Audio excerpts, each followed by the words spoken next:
Hey all you cats and kittens, this is Kevin Fink back with you again, making one of my favorite things to make at home, which is pasta. For me, pasta is something that I cooked all the way through college, went and cooked in Florence, and was educated a lot on all the right and wrong things there. It's probably the meal that I've made the most between my wife and myself, and so it's brought us through many different phases of our lives. I think the cool thing is, like when I was going to open our first restaurant, and I asked everyone, like, God, like, what do you think? You know, what is the food that I make the best for you? And resoundingly, everybody said pasta, pasta, pasta. It is something that's really simple, but also can be really difficult.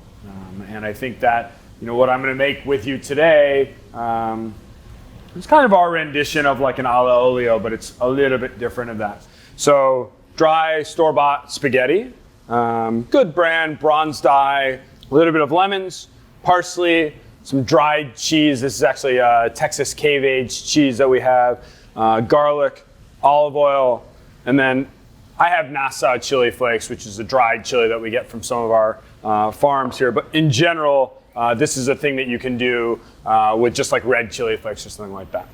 So I think when you're talking about pasta, you have to talk about, you know, why you're selecting certain pastas and what makes them better than the others. Ends up being a really complicated thing, and to make it simple, all of the dried pasta is made from durum. And even in Italy, it's actually illegal to make pasta from anything but durum. That's how seriously they take their pasta. I think here in the States, we have a little bit more freedom with some things like that, but why durum is so successful is because it's very high in protein, takes the pressure really well, it gives you that beautiful mouthfeel, and it kind of binds well.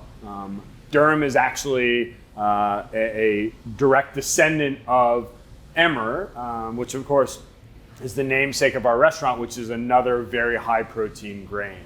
A little, what I think is kind of geeky fun trivia to the thing is, now emmer and einkorn and spelt are under the classification of types of durum, even though all of them were around before durum was ever created or bred. But because durum is way more widespread than any of those three now, they fall under that category. So back to this, you want to find a bronze cut pasta. And the reason why you want to find a bronze cut is because bronze is going to be a bit more rigid. It will have more ruffle to it. And if you look here at this individual strand, you'll see, and you can check your own pasta, there's very small kind of like nicks and ridges. It's really imperceptible to the eye, but when you're cooking a sauce, that's going to help bind everything. And so when you twirl your fork in with that, it's a thing that when you enjoy it, there will be much more moisture to every single bite that you have. And so those little differences go a really long way towards making sure that something that is very simple, like an olive oil, and parsley and garlic pasta, ends up being something that is much more enjoyable at the end product. And it's where somebody who's, you know, has made something like this can make a really simple dish fantastic, versus it can be really daunting. And so these little tricks are very important aspects of what that looks like. You know, what I would say an individual portion is just that of like the circumference of a quarter. So now I really like pasta, so that's a really good way to do that. It should feel comfortable to pull here. That's a one-person portion. First thing I'm going to do, I'm going to drop that in and just let it go there, and it's going to start the rest of my process here. I've turned on my pan. I'm going to have a good amount of olive oil here. First of all, get good olive oil, but don't torture olive oil. If you do too much olive oil or too little olive oil into that, you end up getting a really kind of greasier product here. So in the meantime now, just going to go in, I'm going to stir my pasta now. The reason I did not stir it before is if I stirred it vigorously right when I put it in, it would break up the noodles. And if I wait too long to stir it, they'll be stuck together. So it's really important, about 5 to 30 seconds after it's in the water, you could just agitate it a little bit, make sure they're not sticking to the bottom, make sure they're not sticking to each other, and allow them to cook the starch into the water and go through them. So just a little bit of garlic that I've cut ahead of time. I always call this like mafioso style. Imagine, of course, you're taking your garlic, and you're just chopping it nice and thin, just like you would when you're running a mafia, of course, in your Don. So, beautiful here, nice thin pieces into my pan. So I'm gonna go ahead and throw some garlic in there, just start my pan, let it lightly warm. I could do this in hot oil. I don't need to, and so it's gonna go a little bit slower here for me. I think that you'll notice also that I cooked the noodles at the exact same time. Definitely a pro move to do that. Highly recommend it. Not a necessary thing. You can always make your sauce first, and keep in mind I'm gonna be on medium heat here until I can caramelize my garlic properly. You can smell it. Super nice. Once I get to a place where I'm happy with where the garlic's at, I'm gonna then put in some black pepper, a little bit of that chilies, take some of this parsley here. I'm just gonna roll it up on itself. And then very rough. I don't need this to be the most beautiful. It's not really what it's about. I just want this beautiful green flavor. This is more than I need. Parsley is a really powerful herb. If you think about different herbs, things like cilantro are nice and bright. Parsley I always say is really bossy. And I think that the reason why I always call parsley bossy is because it ends up being something to where if you use too much parsley, then all you can taste is parsley. So here I'm starting to get some toasted pieces. A lot of this is still quite blonde. I want to make sure that I'm nice and low, because if I'm still too high here, then the ones that are toasted are going to get a little bit too toasted, and the ones that are a little bit raw. Garlic gets really bitter, right? So if I'm doing it too fast, it's going to get bitter, as opposed to like this rich, indulgent, beautiful sauce that we're really looking for. I'm going to do the rest of my knife work here. Just going to roll my lemon. I'm going to cut a little bit of what I would call ears. The reason why I'm cutting ears, and I'll show you a good example here. There's no seeds in this, right? So I can just squeeze it right away. Versus if I cut it a little bit too close, you get seeds here, and they would drop out. So as opposed to cutting it into quarters, I cut these just beautiful ears off, and they allow me to have a couple components with no seeds. I'm gonna go ahead and check my pasta. So everyone always wonders, when is pasta ready? And there's a misnomer for this. So first of all, if you have chef hands, you can take it right out of the water. If you don't, let it rest for a second. That's not a problem. You're gonna see. I'm gonna show you a couple of things here. One, it still is not very bending, right? It's making a U, it feels really tight. So that to me is an indicator that it's just starting to cook, but it's not there enough. Two, if I take this and I cut it, when I look in the center, there's gonna be starch. It's gonna look white, in which case I know that it's not quite there. With pasta that is dried pasta, you want to make sure that it's cooked all the way to 75%, and then you're gonna finish it in the sauce the rest of the way. And I use parsley for a couple different things. One, a green knit. I'm gonna use some of the stems here. So now, I'm pretty toasted. I'm gonna bring some black pepper into this. I'm gonna take just a little bit of chili in here. Totally up to you on how spicy that you want this or not. I'm gonna go into my pasta water. Pasta water seasoning is the most important part of cooking dry pasta. And when you think about what is the perfect amount of seasoning, you want your pasta water to taste just like the sea. If you're cooking like a fresh sheeted pasta, it's gonna be in there for such little time that you're able to really bring it further. Because here spaghetti, it's gonna take a decent amount. I will make sure that it's not like cloyingly salty to me. Add this, a little bit of here. Pasta water. And the reason why I'm doing pasta water here is the starch is gonna allow my sauce to have some spice to it, and it's gonna stop the cooking.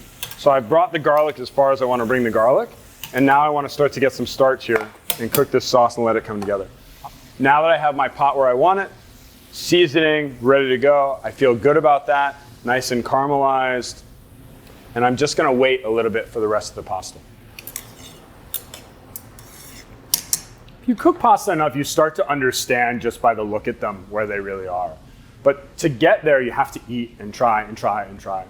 And when we're training a cook how to cook pasta at Emmer and Rye, the first thing that they need to do always is understand the adaptation of noodles. And for us, if there's more humidity in the air, if the grains are different, if they're spring or winter wheat, it will change. Now, these big brand companies are looking for a really consistent product. And the beauty of that is now you're just learning your variables. How long is it in the water? How much water is in there? What am I looking to do with that sauce? So for here, we're looking somewhere in between 7 to 11 minutes. Our noodles, I think, are almost there. I'm going to show you the difference here, right? So we saw where we were before. You see how it's totally different, where they've gone a lot more limp. They're starting to firm a little bit now that they've come out. The starch, basically, which was hydrated in water, is different.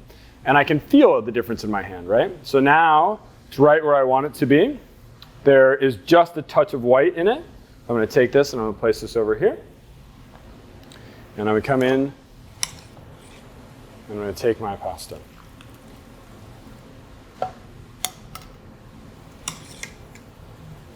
Now notice I'm not that worried if there's water in here, because in fact I'm going to have to go in and get more water either way.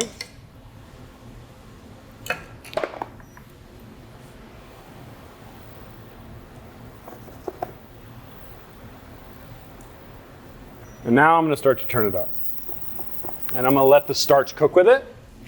And I'm going to let the starch activate. It looks like I have a decent amount of water in here. You're going to watch that all come away.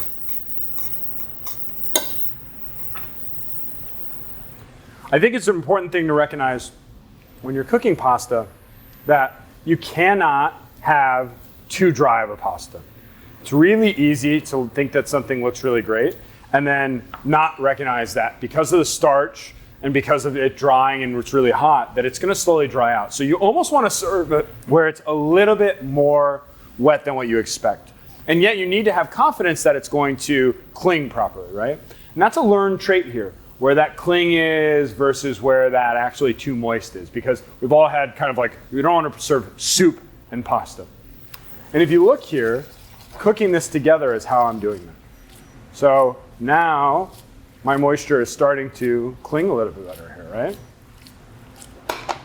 And you can see the way that it's interacting onto the pasta noodles. And even in the pan, right? So my starch particles are starting to incorporate a bit more into here. So I'm looking at this and I want to add a couple more fresh parsley. Thank you.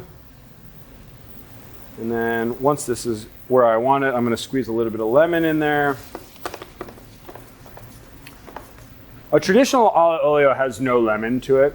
I enjoy acid. I don't want to cook lemon juice, right? Cooked lemon juice kind of sours itself a little bit. So I just want to add it as much as I can at the end to a really great scenario. So there we go. And notice I'm tossing it, right? So one thing I will say is this is a really fun thing to do. If you're at home, learn how to toss. It's important to not break up your noodles a lot. The pan is set up this way to where as long as you're just going back and forward, it's going to work really well for it. It's not going to splatter or go through all that sort of stuff. A little bit of lemon juice. And you'll watch the difference, right? So I know it's a little harder to see here, but if you can watch in here, all of a sudden what looked like separate oil is going to start to come together and cling more into your sauce. And there's a mixture of what's making that happen. It's the emulsification of the touch of the garlic, but most of it is actually the starch from the noodle. And so we're creating this emulsion that will actually agitate, but we're really making sure that the starch has gone through this water before we plate this. Again, pasta can't be too dry. So the thing that I'm going to be more concerned about when I'm cooking this is not that it is too wet, but that it's too dry. Because if I make a pasta that's too dry, it's going to be great for the first 15 seconds, but nobody eats pasta that fast. What it's going to be then is dry after that. And you can see all the sauce that it looked like we had is now all one with this pasta here. So I'm going to take this, So this is a fun thing here, right? So I've gotten enough and I'm gonna turn it. And the reason why I'm doing this is to allow for it to have this beautiful setup here, right?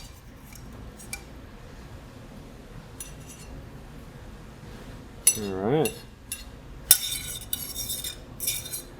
There's always going to be a little bit left in the pan for you there. That can be the second time that you're going to go through.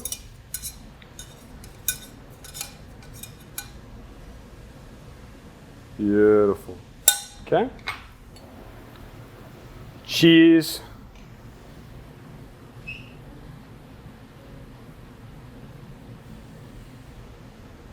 Buon appetito. So a little bit of just fresh pasta, grated cheese, the cling of it's beautiful. You can see the way it stands up. Just really, really delicious. Thank you so much for watching. I hope you really enjoy making pasta at home. Something as simple as this, which is really delicious. It's the really different small techniques that you find in here to make sure you have enough acid, enough starch that make a big deal when you're just using something that's starch and water. So enjoy.